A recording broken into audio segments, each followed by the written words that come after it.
اور یہ بہت بڑا انہوں نے بیان دیا اور شیر افضل مروت کو فوری طور پر انہوں نے آئینہ بھی دکھایا ہے۔ علی امین گنڈاپور نے کل مانسہرہ جلسے میں بہت سخت قسم کے الفاظ یوز کیے اور اس میں جنرل باجوہ کے حوالے سے، مریم نواز اور نواز شریف کے حوالے سے خاصی تنقید بھی کی اور بڑے سخت قسم کے الفاظ یوز کیے تھے۔ آج راولپنڈی میں بھی انہوں نے اسی طرح کی گفتگو کی ہے۔ کل جلسے میں یہ کہا جا رہا تھا کہ شاید انہوں نے یہ صرف دھمکیاں ہی دی ہیں۔ آج راولپنڈی میں آ کر صحافیوں سے گفتگو کرتے ہوئے بھی انہوں نے یہی باتیں دہرائی ہیں، اور اس کے ساتھ ساتھ انہوں نے آج قاضی فائز عیسیٰ کو بھی آڑے ہاتھوں لیا ہے۔ انہوں نے کہا ہے کہ قاضی فائز عیسیٰ سے گزارش ہے، بڑے ادب کے ساتھ گزارش ہے کہ وہ تحریک انصاف کے کیسز میں نہ بیٹھیں، عمران خان صاحب کے کیسز پہ نہ بیٹھیں، ہمیں ان پر اعتماد نہیں ہے۔ اس کے باوجود جو ہے وہ ہمارے کیسز میں بیٹھ رہے ہیں، اور انہوں نے یہ بھی کہا کہ قاضی صاحب جو ہے وہ آئین اور قانون کے مطابق فیصلے نہیں کر رہے، تو ان سے گزارش کی کہ آپ آئین کے محافظ ہیں، آئین کے مطابق فیصلے کریں، اور قوم آپ کی طرف دیکھ رہی ہے۔ اس سے پہلے بھی پاکستان تحریک انصاف جو ہے وہ مسلسل قاضی فائز عیسیٰ پر اعتراض کرتی آئی ہے۔ عمران خان صاحب نے خود بھی اعتراض کیا تھا، رؤف حسن صاحب نے 2 روز قبل بھی جو ہے وہ قاضی فائز عیسیٰ کے خلاف ایک پریس کانفرنس کی تھی۔ اس کے پیچھے بہت ساری وجوہات ہیں جس کی بنیاد پر اس وقت تحریک انصاف قاضی فائز عیسیٰ پر جو ہے وہ اعتراض کر رہی ہے، جس میں سب سے پہلے تو ایک بڑا فیصلہ سپریم کورٹ کے 5 رکنی بینچ جس کی سربراہی جسٹس گلزار احمد نے کی تھی، وہ فیصلہ موجود ہے جس میں انہوں نے کہا تھا کہ قاضی فائز عیسیٰ پاکستان تحریک انصاف اور عمران خان صاحب کے کسی بھی کیس میں نہ بیٹھیں۔ اس کے بعد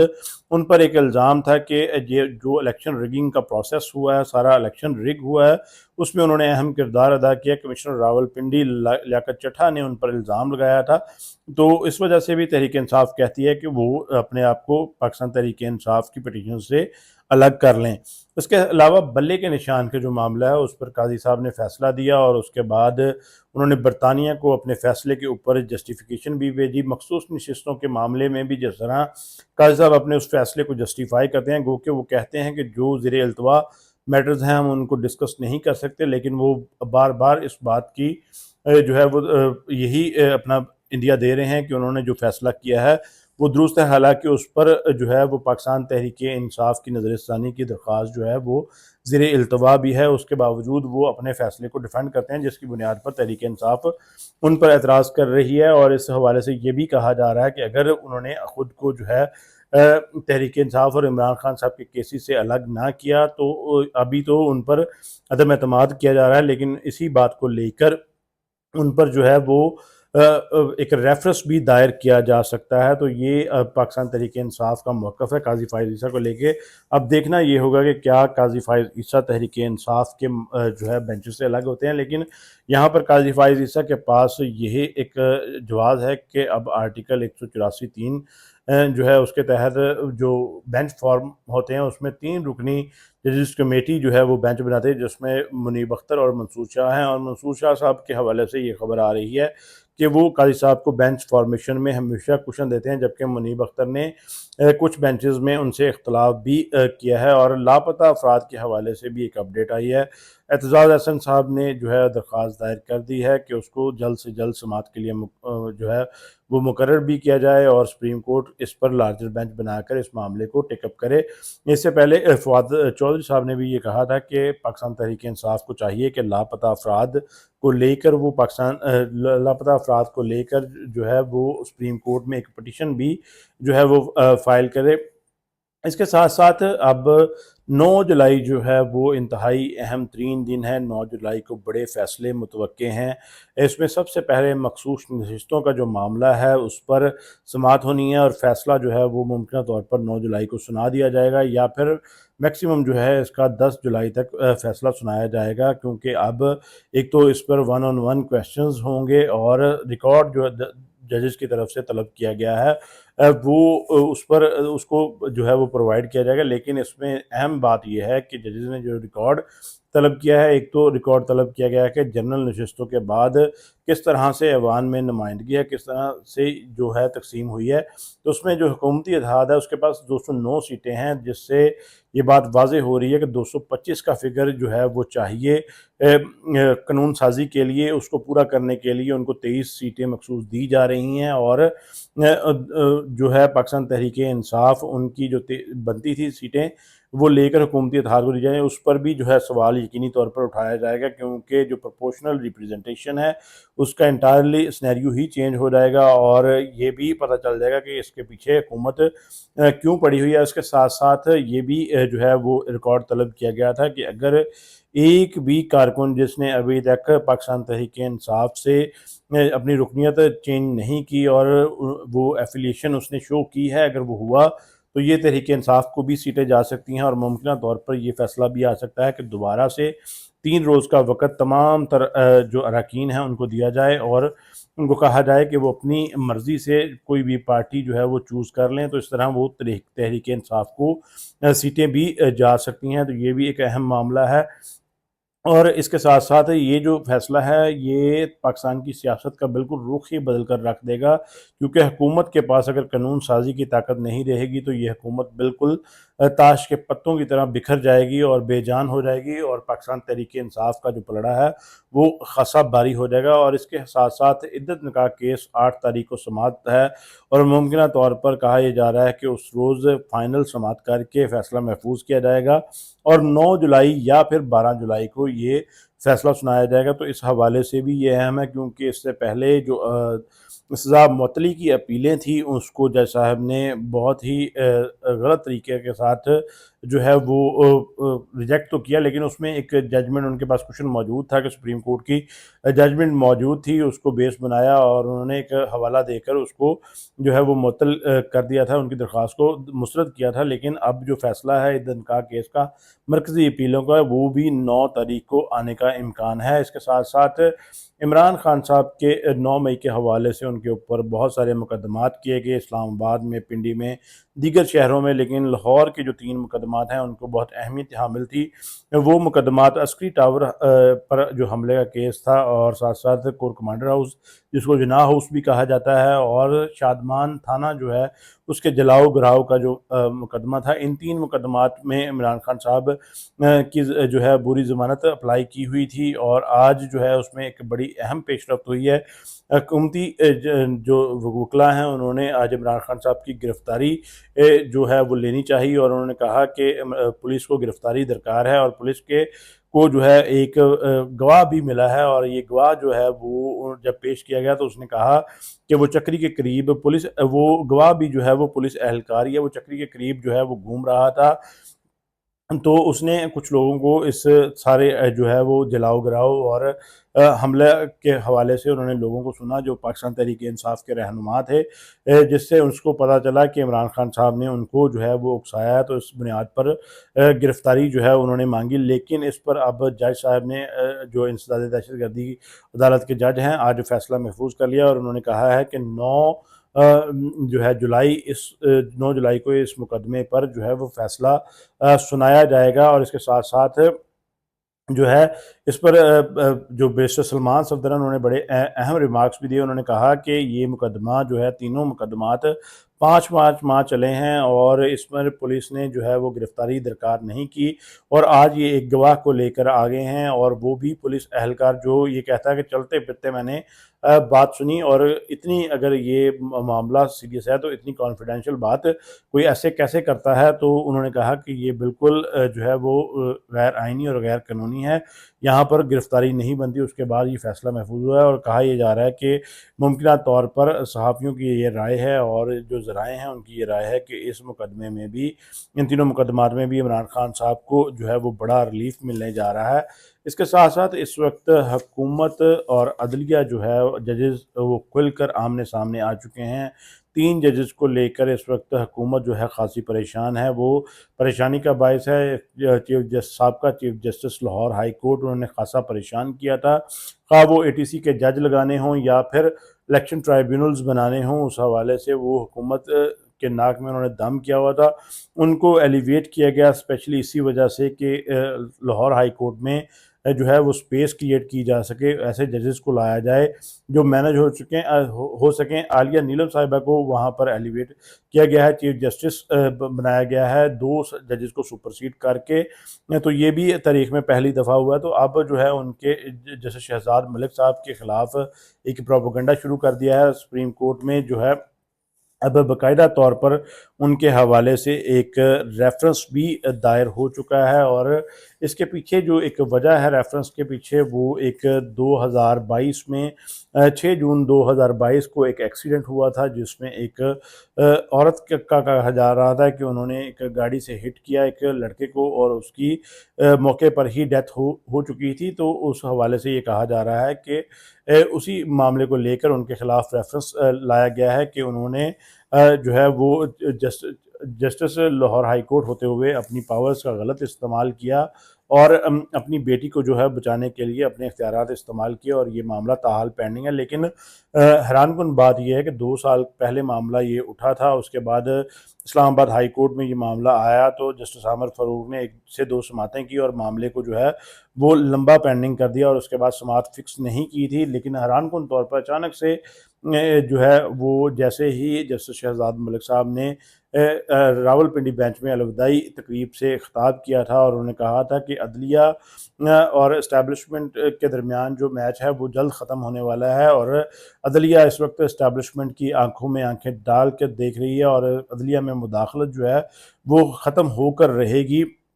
اور فتح جو ہے وہ عدلیہ کی ہی ہوگی۔ اس کے بعد ان کے خلاف جو ہے وہ سسٹم متحرک ہو چکا ہے، اور یہ جو معاملہ ہے اس میں اچانک سے دیکھا گیا کہ اسلام آباد میں ان کے خلاف جو ہے وہ احتجاج ہونے لگے، اور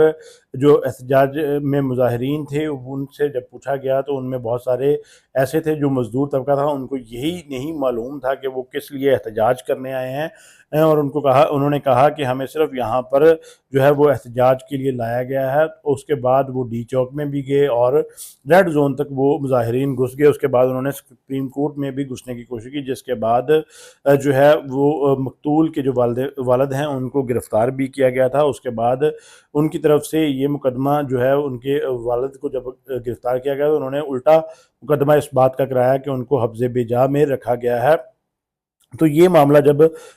طول پکڑا تو آج جو گزشتہ روز جسٹس عامر فاروق صاحب نے اس پر سماعت کی، تو حیران کن طور پر اس میں آئی جی اسلام آباد جو ہیں وہ آئے اور انہوں نے بیان دیا۔ انہوں نے کہا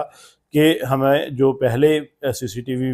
فوٹیج موصول ہوئی تھی وہ زیادہ کلیئر نہیں تھی، لیکن جو اب ہمیں سی سی ٹی وی فوٹیج موصول ہوئی ہے وہ انتہائی کلیئر ہے۔ اس سے واضح طور پر جو ہے وہ یہ پتہ چلا ہے کہ ایک عورت کار ڈرائیو کر رہی تھی، اور اس عورت کی شناخت کر لی گئی ہے۔ وہ سابقہ chief justice Lahore high court Malik Shahzad sahib کی صاحبزادی ہیں۔ یہ آج بیان دیا، لیکن اس پر جو ہے جسٹس عامر فاروق نے تاحال کوئی فیصلہ تو نہیں سنایا، کیس کو پینڈنگ کیا ہے، اور لیکن جو مقتول کے والد تھے تنولی صاحب، ان کو جیسے ہی ان کی رہائی کا حکم دیا تو تنولی صاحب نے باہر نکل کر سپریم کورٹ کے سامنے ایک حاضر سروس جج کے پتلے جو ہیں وہ جلائے احتجاجاً۔ تو یہ بات بڑی یہاں پر اہمیت کی حامل تھی کہ کیا جس عامر فاروق صاحب کا یہ کام نہیں بنتا تھا کہ وہ یہاں پر یہ سوال پوچھیں کہ جو پرانی سی سی ٹی وی فوٹیج تھی وہ کیسے کلیئر نہیں تھی، اور آج 2 سالوں بعد آپ کو جو ہے وہ کس طرح سے جو ہے وہ سی سی ٹی وی فوٹیج ملی ہے۔ اور رفاقت تنولی صاحب نے جو ان کے مجسمے جلائے ہیں ان سے سوال نہیں پوچھا گیا کہ آپ نے آخر یہ مجسمے کیوں جلائے ہیں، جب عدلیہ اپنا کام کر رہی ہے، قانون اپنا کام کر رہا ہے، تو آپ کو یہ کام کرنے کی کیا ضرورت تھی۔ تو اس طرح جسٹس ملک شہزاد صاحب کے خلاف ریفرنس سپریم کورٹ میں پہنچ چکا ہے کہ انہوں نے اپنی پاورز کا جو ہے وہ غیر قانونی استعمال کیا۔ دوسرا جو ریفرنس ہے وہ طارق محمود جہانگیری کے خلاف آیا ہے۔ طارق محمود جہانگیری جو ہیں وہ اس وقت سرخیوں کی زینت بنے ہوئے ہیں۔ طارق محمود جہانگیری کے پاس اسلام آباد کے تینوں حلقوں کے الیکشن ٹرائیبونلز کا معاملہ ہے۔ ان کو کہا یہ جا رہا ہے کہ اپروچ بھی کیا گیا تھا کہ کسی طریقے سے وہ الیکشن ٹرائیبونل سے الگ ہو جائیں، لیکن انہوں نے کہا کہ وہ الیکشن ٹرائیبونل سے الگ نہیں ہوں گے، اور وہ جو ہے وہ فیصلہ بھی کریں گے۔ لیکن ان پر جو اعتراض کیا گیا ہے وہ بڑا ہی مضحکہ خیز ہے۔ کہا یہ جا رہا ہے کہ ان کی جو ڈگری ہے، ڈگری کے وقت جب 1989 میں وہ انرول ہوئے تھے تو ان کی ڈگری میں پہلے سال کسی اور کا نام تھا، اور سیکنڈ ایئر میں جو ہے وہ طارق محمود جہانگیری کا نام تھا، اور ایک شخص جو ہے وہ اس کا تعلق کراچی سے ہے، اس نے یہ ریفرنس دائر کیا ہے اور کہا ہے، اظہر نامی ایک شخص ہے، اس نے یہ سارا دعویٰ کیا ہے، اور اس نے باقاعدہ یہ بھی بتایا ہے کہ اس نے کراچی یونیورسٹی سے یہ ساری تفصیلات لی ہیں. اس نے ایک خط کے ذریعے یہ تفصیلات مانگی تھی، جس کے بعد کراچی یونیورسٹی نے یہ بات بتائی کہ یہ انرولمنٹ جو ہے وہ 2 سالوں کی طارق محمود جہانگیری کے نام ہی تھی، بعد میں کسی اور شخص کو جو ہے وہ دی گئی ہیں. وہاں پر کہیں پہ بھی یہ بات نہیں لکھی گئی کہ یہ ڈگری جو ہے وہ جعلی ہے. اس کے باوجود بھی اس شخص نے جو ہے وہ ان کے خلاف ایک ریفرنس جو ہے وہ بنانے کی درخواست کی ہے اور دائر بھی کیا ہے. تو اس حوالے سے دوسرا جو اس نے اعتراض لگایا ہے تو وہ طارق محمود جہانگیری کی ولدیت کے حوالے سے ہے. ایک جگہ پہ ان کی 1 سال میں ولدیت اکرام لکھا ہوا ہے، محمد اکرام لکھا ہوا ہے، اور دوسری جگہ قاضی محمد اکرام لکھا ہوا ہے. تو اس بات پر انہوں نے کہا ہے کہ ریفرنس دائر کیا ہے اور ان کو نااہل کیا جائے، ان کی ڈگری ہی جاری ہے. لیکن طارق محمود جہانگیری کا جو بیک گراؤنڈ ہے وہ میں آپ کو تھوڑا سا بتا دیتا ہوں کہ یہ ایک نامور لائر تھے اور 1981 میں یہ انرول ہوئے. 1991 میں یہ بار کے ممبر بنے، اور بار کا جب ممبر بنتا ہے تو بار باقاعدہ طور پر ڈگریز کی اٹیسٹیشن جو ہے وہ کرواتی ہے، اس کے بعد لائسنس ایشو کیا جاتا ہے، اور جب جسٹس اپوائنٹ کیا جاتا ہے تب بھی یہ سارا مرحلہ جو ہے وہ ہوتا ہے. تو یہاں پر یہ بات غلط ثابت ہوتی ہے کہ وہ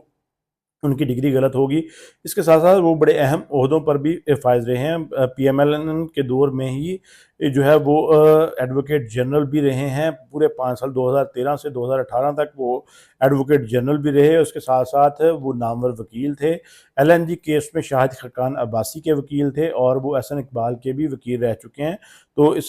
طرح یہ پتہ چلتا ہے کہ وہ ایک قابل اور نامور وکیل بھی تھے، اور ان کی جو اہلیت ہے وہ اچھی ہے اور ان کی جو ساکھ ہے وہ بھی اچھی ہے. تو اس کے باوجود ان کے خلاف یہ ریفرنس دائر کیا گیا ہے. اب دیکھنا یہ ہوگا کہ اس کو اسلام آباد ہائی کورٹ کس طرح سے ٹیک اپ کرتا ہے. اور تیسرا جو اس وقت معاملہ ہے وہ جسٹس بابر ستار کے حوالے سے ہے. آڈیو لیکس کیس میں انہوں نے ایک بڑا ہی دبنگ فیصلہ دیا تھا، جس میں انہوں نے کچھ احکامات پرائم منسٹر کے لیے بھی جاری کیے تھے، آئی جی پنجاب کے لیے بھی جاری کیے تھے، اور ساتھ ساتھ توہین عدالت کی کارروائی شروع کی تھی، جس میں chairman P T A Hafeez ur Rahman sahib جو ہیں ان کے خلاف توہین عدالت کی کارروائی کی تھی، اور ممبر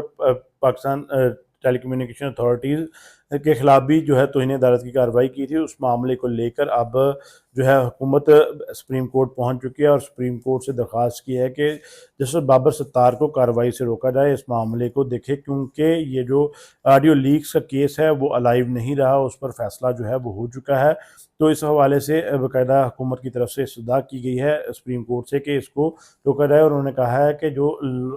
ہائی کورٹس کے ججز ہیں وہ سو موٹو نوٹس نہیں لے سکتے، کیونکہ انہوں نے جو ہے وہ احکامات جاری کیے ہوئے تھے. تو یہ ان کے خلاف ایک جو ہے سازش کی جا رہی ہے ان کو کام سے روکنے کے لیے، کیونکہ حکومت یہ چاہتی ہے کہ انصاف اتنا ہی ہو جتنا وہ چاہتے ہیں اور جتنا ان کو پسند آئے وہی انصاف ہے، جبکہ دوسرا کوئی بھی چیز جو ہے وہ انصاف کے زمرے میں نہیں آتی. تو اب جو ہے ان کے خلاف بھی جو ہے حکومت سپریم کورٹ پہنچ چکی ہے. اب دیکھنا یہ ہوگا کہ کیا سپریم کورٹ اس میں کوئی ایکشن لیتی ہے یا پھر بابر ستار کو مزید کارروائی سے روک دیتی ہے. تو یہ بڑی اہمیت کی حامل ہے. اب جو ہے حکومت کھل کر عدلیہ کے ساتھ ٹکراؤ میں آ چکی ہے. اور آج جو اہم ایک واقعہ ہوا،